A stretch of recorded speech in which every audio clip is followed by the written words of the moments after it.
Hello my dear student, welcome to maths class. So students, today we are going to do chapter number 1, real number. Today we will do the revision of chapter number 1, that is real number. The first topic we have Euclid's division lemma. Euclid was a Greek mathematician and lemma is the proven statement which Euclid used again with the division rule. What is the division rule? Division rule we already studied in the small classes. Dividend is equals to divisor into quotient plus remainder. If we have any question, 11 divided by 5, what will we do? 5 2 ja 10 and remainder we have 1 here.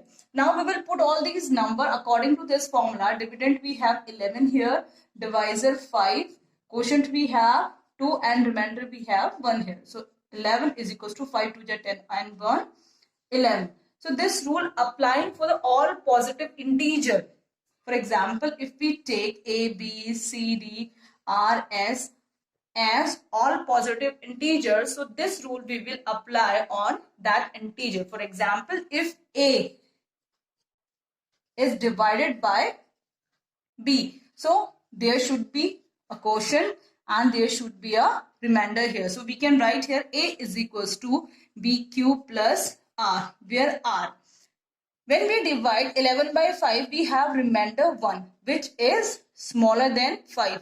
Remainder should be 0, 1, 2, 3 or 4 here, but not equal to 5. Remainder is not equal to the divisor. Similarly, we have R here, so R is greater than or equal to 0. R can be 0 or greater than 0, but less than always B. So we have the Euclid division lemma here. A is equals to BQ plus R, where R is greater than equal to 0 or less than B. Now Euclid division algorithm we have. If we use this lemma to calculation our question of HCF or number question, so this Euclid division lemma is called Euclid division algorithm. For example, if we have two numbers 25 and 10, we need to find out the HCF both these numbers. So what will we do? We have a Euclid division lemma. A is equals to BQ plus R, where R is greater than equal to 0 or less than B. Now we will apply this lemma to find out the HCF of 25 and 10. Here we have 25 is greater than 10. Now we will put 25 at the place of A and 10 at the place of B into, what will we do? 25 divided by 10. 10 2 ja 20 and remainder we are having 5 here. So quotient we have 2 and remainder we have 5. 5 is less than 10. Now the next term we have 10. Because we have remainder 5 here, so we will repeat this thing again. 10 is equal to, now remainder as a divisor, 10 divided by 5. 5 2 ja 10 and remainder we having 0 here. 5 multiplied by 2. 5 2 ja 10 plus 0. Now if the remainder is 0, then the last divisor we have which divide this term completely is known as the HCF of both numbers. So we can say that 5 is the HCF of 25 and 10. So this is called Euclid division algorithm. Our next topic we have the fundamental theorem of arithmetic. The fundamental theorem of arithmetic says that if we have a composite number, so we can write this composite number in the form of the product of its prime factorization. For example, 20 we have 2, 2 ja 4, 5 ja 20. So we can write 20 because 20 is a composite number. So we can write 20 in the form of product of the prime factorization. Take another example. 12. 2, 2 ja 4, 3 ja 12. We can write 12 in the form of product of the prime factorization. Can we take another example? Here 35 we have 5, 7 ja 35. So all these numbers are prime number and the product of these prime numbers is equal to this composite number. The next topic we have revisiting irrational numbers. show that 5 minus under root 3 is irrational. As my previous video, I already explained about only under root 3 is an irrational number. So we know that under root 3 is an irrational number. But we need to prove this whole term. 5 minus under root 3 is an irrational number. So first of all, we let that 5 minus under root 3 is a rational number. It's a rational number. So we can write 5 minus under root 3 in the form of P upon Q. We can write A upon B here, where A and B both are co-prime. Co-prime means only one as the common factor. So what will we do? Now we will place A upon B here and under root 3 at the next side. Take the LCM B.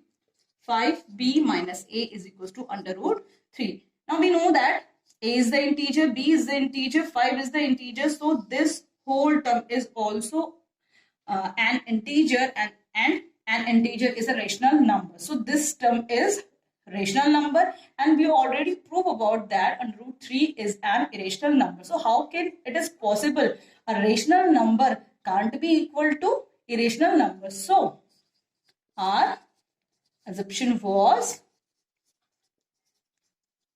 wrong. What?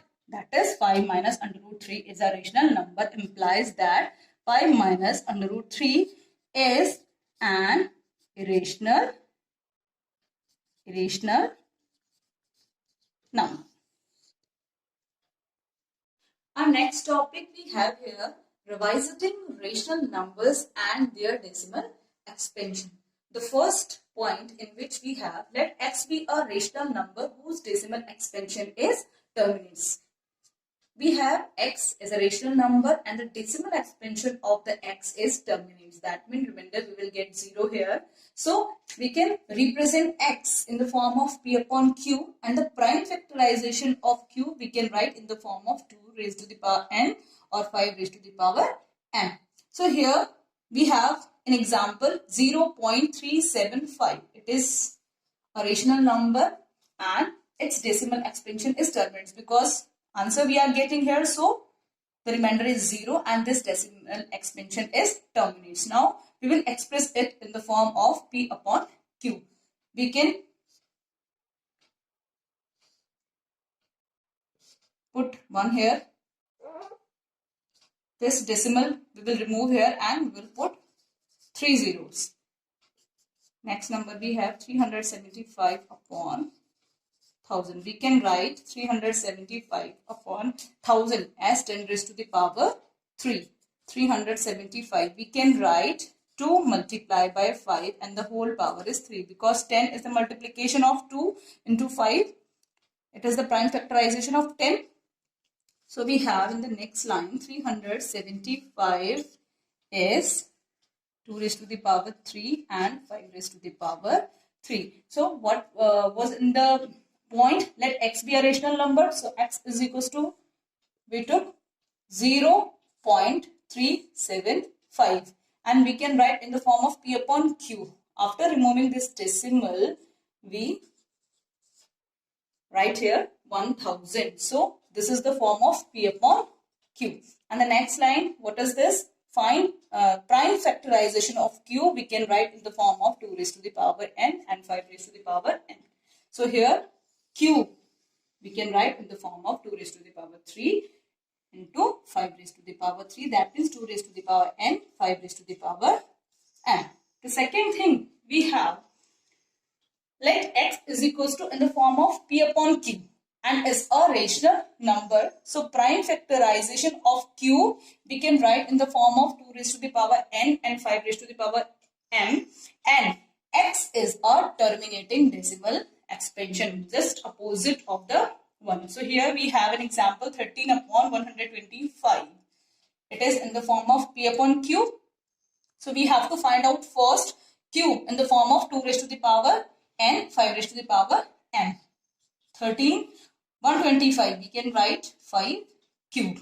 Now 13 upon 5 cube we can multiply by 2 raised to the power 3 in the denominator as well as in the numerator also. So 13 multiply by 8, and we can write it 5 into 2 and the whole power is 3. 8 3 ja 24, 8 1 ja 8 and 2 10, and here we have 10 raised to the power 3. That means 104 upon 1000. And it will be the terminating decimal expansion. Yes, we can divide 104 by 1000 completely. 0.104. Next point we have, let x is equals to in the form of p upon q is a rational number. So prime factorization of q is not equal to in the form of 2 raised to the power n, 5 raised to the power m, and x is a non-terminating recurring decimal expansion. So here we have an example, x is equals to 1 upon 7. It is in the form of p upon q. We can't write the prime factorization of the q in the form of 2 raised to the power n and 5 raised to the power m. Why? Because we don't have 5 and 2 here. If we multiply by 5 or multiply by 2, both in numerator and denominator, we have an extra term 7 here. So we can't write q. That means 7 in the form of 2 raised to the power n and 5 raised to the power m. Now x is a non-terminating recurring decimal. Non-terminating but recurring, repeating decimal. Now what will we do? We will divide 1 by 7. We will put 0.10. 7 1 ja 7, 3. Again 0. 7 8 ja 7 4 ja 28. 2. Again 0. 7 2 ja 14. 6 we have here. Now 60. 7 7 to 49, 7 8 ja 56.